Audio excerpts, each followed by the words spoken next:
गांव की जो गौरवशाली परंपरा रही है, इसलिए मैं कहता हूँ गांव को गांव रहने दीजिए। देखिए, आज से 40 साल पहले, 50 साल पहले गांव में अगर कोई शादी होती थी लड़कियों की किसी घर में, तो पूरा गांव एकजुट हो जाता था और वहाँ जातीयता खत्म हो जाती थी, जात का बंधन खत्म हो जाता था। सब लोग मिल करके बारातियों का स्वागत करना और खाना खिलाना। यहाँ तक कि गांव के जो धनी मानी व्यक्ति होते थे, वह हमेशा सूचना लेते थे कि कोई चीज कमी तो नहीं है। पूरे गांव की इज्जत चली जाएगी, कमी हो गई थी, बारात को तकलीफ हुई तो पूरे गांव की बदनामी होगी। तो सब पूरा गांव मिलकर उस लड़की को अपना बेटी मानता था।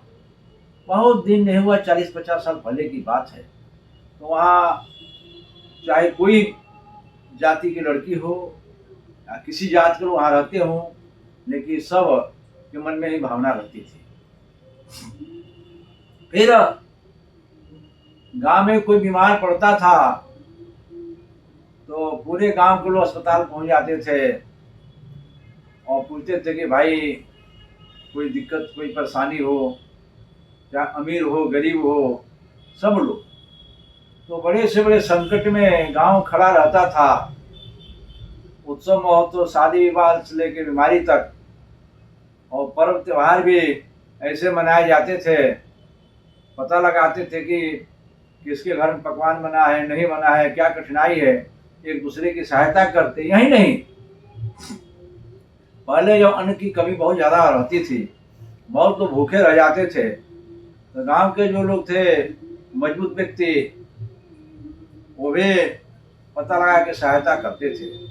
तो गांव जो है भाईचारा, समरसता, प्रेम का खजाना है, वह हृदय स्थली है। कोई सीखना चाहे उस समय के गांव के लोगों से प्रेम सीखे। लेकिन ठीक 40-50 साल बाद गांव की स्थिति भयावह हो गई, जहरीला हो गई, विषाक्त हो गई। जाति पाति चरम सीमा पहुंच गया, ऊंच नीच चरम सीमा पहुंच गया, क्योंकि इसमें राजनीतिक कारण आ गए, राजनीतिक कारण। और उसे गांव का जो है स्वरूप बिगड़ गया।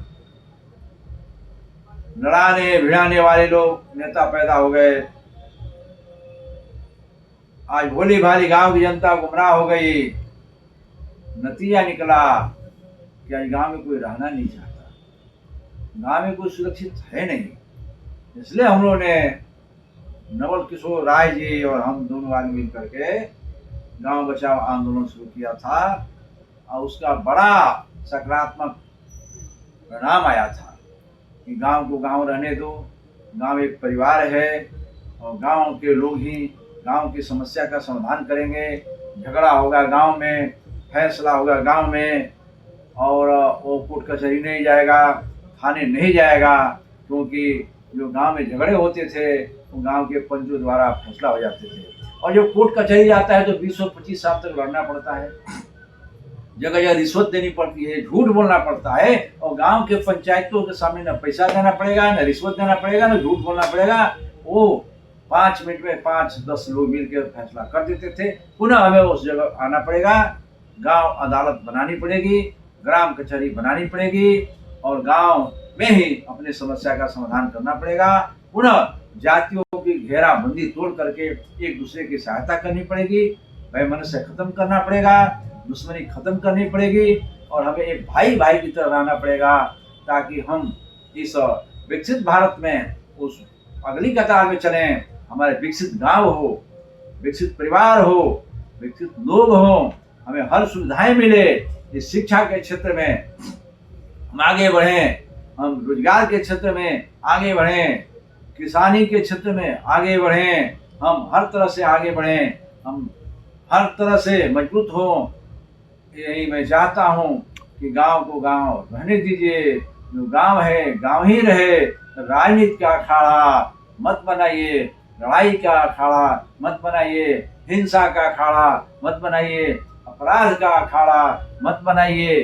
जहर का अखाड़ा मत बनाइए, यहाँ प्रेम का अखाड़ा बनाइए, भाईचारा का अखाड़ा बनाइए। उस गौरवशाली परंपरा जो हमारे गांव की रही है उसी को रहने दीजिए। जय श्री राधे।